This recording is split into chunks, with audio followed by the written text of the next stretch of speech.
let's go. We're going out for lunch soon as this is done, so I'm going to speed through it. Well, I'm off to work, as you can see. Yeah. So. And in 3, 2, 1, you are listening to the FilmFile. The majesty, the beauty, the glory, the epic. It'll work. I never planned these, as you can tell. Really? I don't know what the giveaway was. Roll on. Episode 99. They said it could never happen.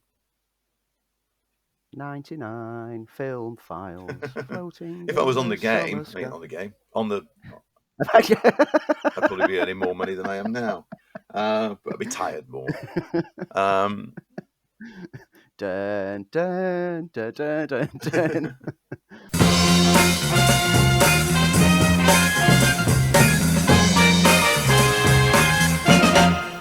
So yes, thank you for joining us. This is the FilmFile. I am Lee Ford. And I am Andy Meakin. Okay. And let's party like it's episode 99. Nice. But let's not flake out about it. So welcome to our 100th penultimate episode. We honestly... Oh, that's going to confuse the people who don't know what penultimate means. Well done. Straight out the gate. Confuse people. I like to set the bar high, Andy. I'm never going to talk down to our listeners. Just a quick note that the Boondock Saints deep dive is our first requested deep dive from one of our listeners. Fantastic. Stevie Dan 1969 submitted this one. He's got a lot of love for it, so I hope we don't upset you too much. I think that was a spoiler, Andy. I think that was a spoiler. Spoiler alert. He's not going to listen now, is he? He's going to be cursing our very names before it actually happens, because I think we may have given somewhat of the game away, or we might not. We might be just it might be a subterfuge. And rumors say that shit. Go for it. Lewis Hamilton. It kind of auto corrected on me, and it said hamstring. So what the fuck am I looking at? And rumors say that Lewis Hamilton is also involved in the project. And now it's time for this week's deep dive, which is a request from our dear listener. Who's that dear? Stevie Dan 1969. Thanks, Stevie Dan. And we really had to go back through the archives for this one, as we talk about... Let me just bring up my notes. That's an interesting film. Bring up my notes, yeah. As we talk about the cult 1999 American vigilante action thriller, written and directed by Troy Duffy, The Boondock Saints.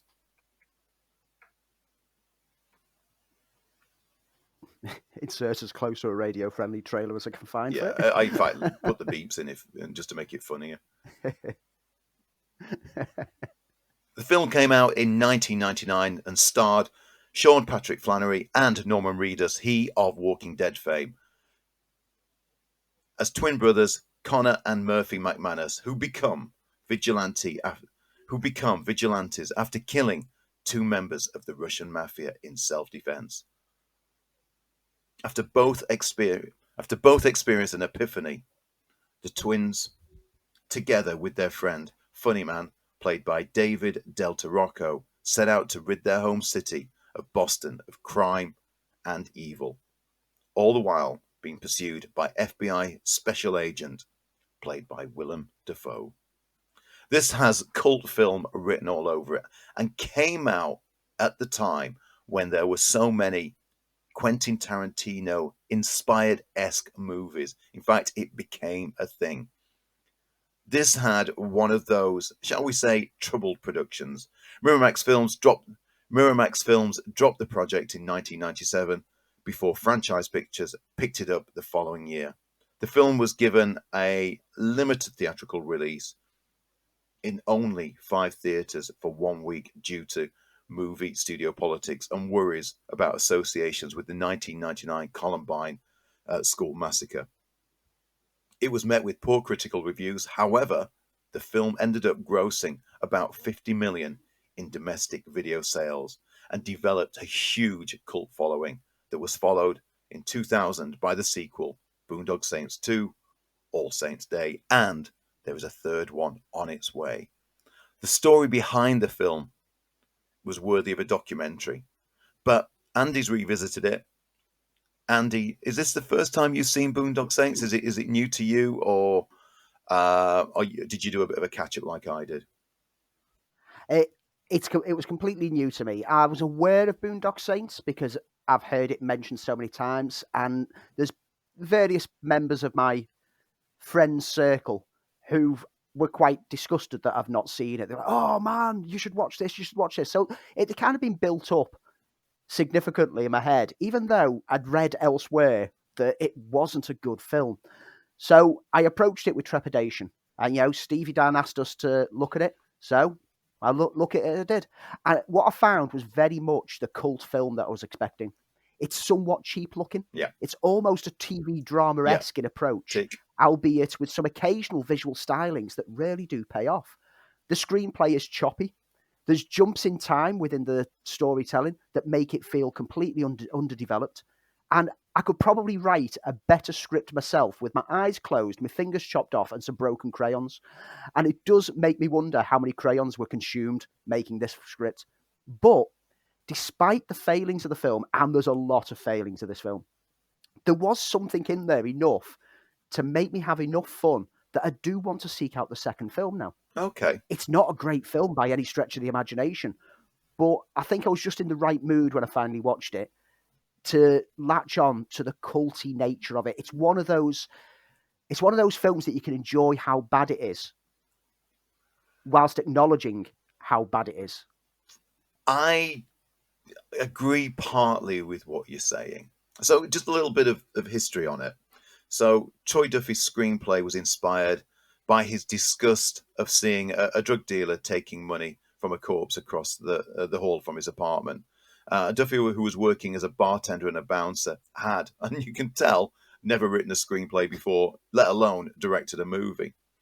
So he completed the screenplay in 1996 and passed it to a producer assistant at New Line Cinema that was read by senior executives. The screenplay changed hands through multiple studios.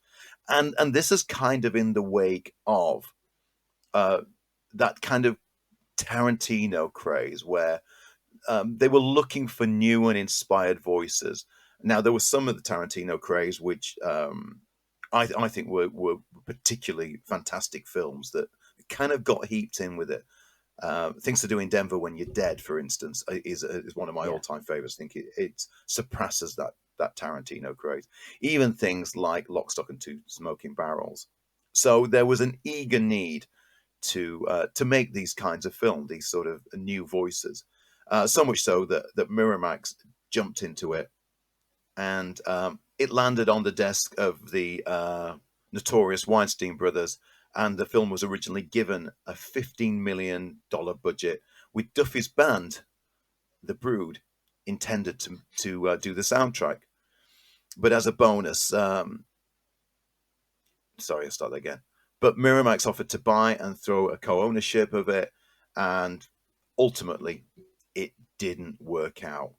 And so much so that there was a documentary called Overnight, which was chronicling Duffy's rise to fame, but frequently showed him exhibiting, shall we say, abrasive behavior that caused tension for many people involved in the project, including on the set, that is as much a part of the mythology of Boondock Saints as the film itself.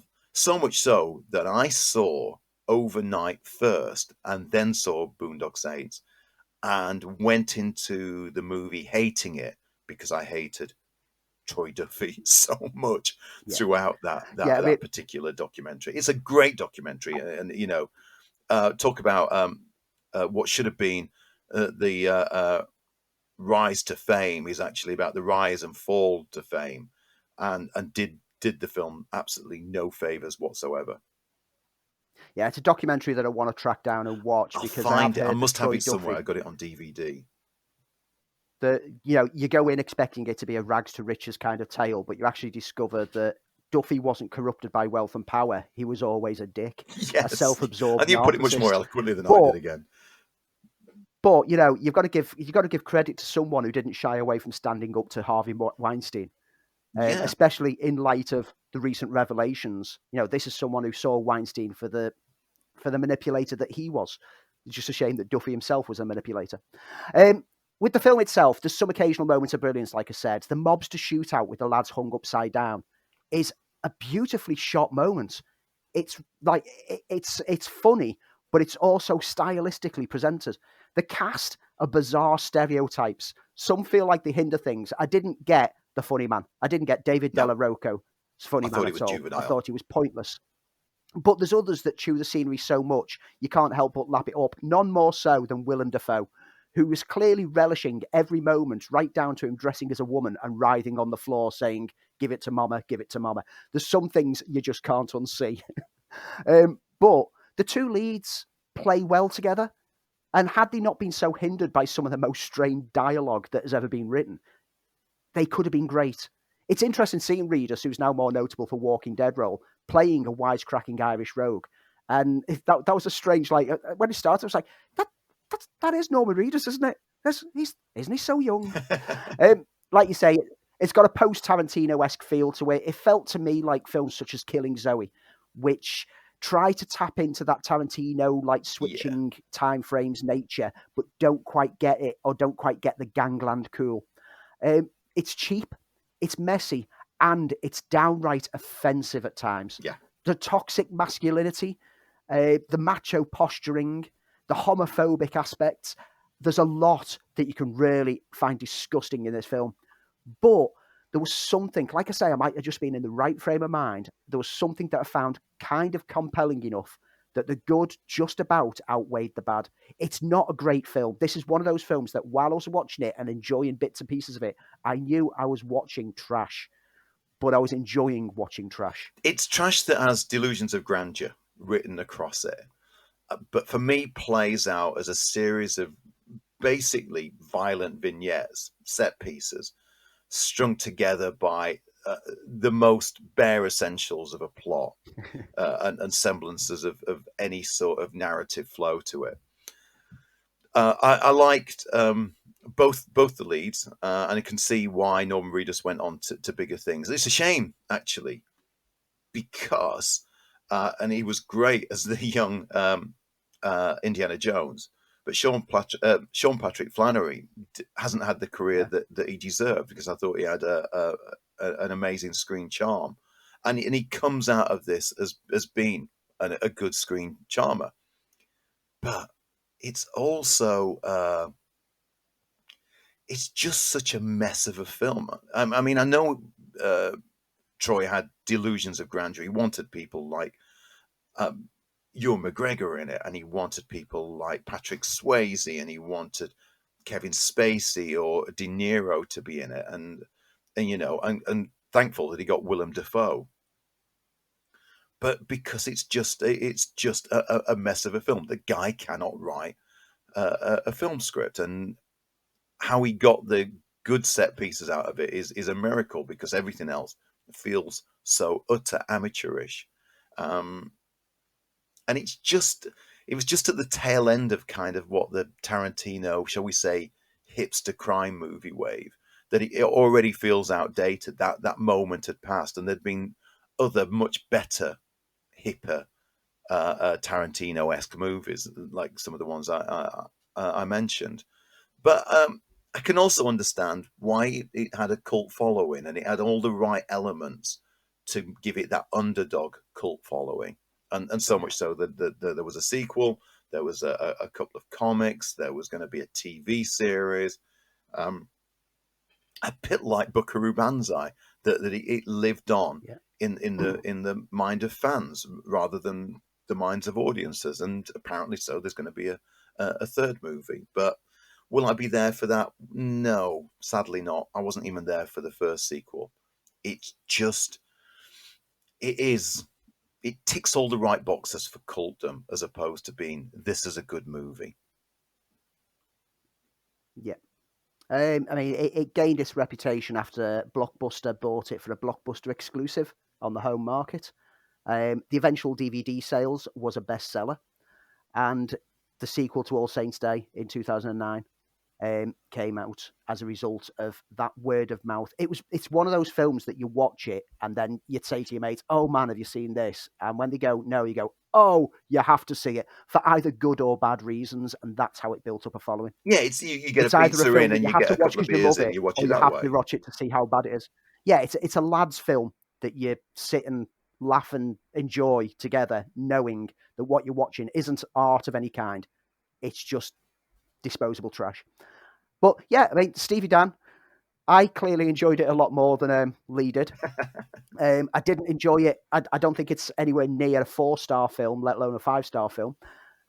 But it's enough to make me want to see the sequel, and I will be tracking down Boondock Saints 2 to give that a check and see whether the storytelling gets a bit better on the second one.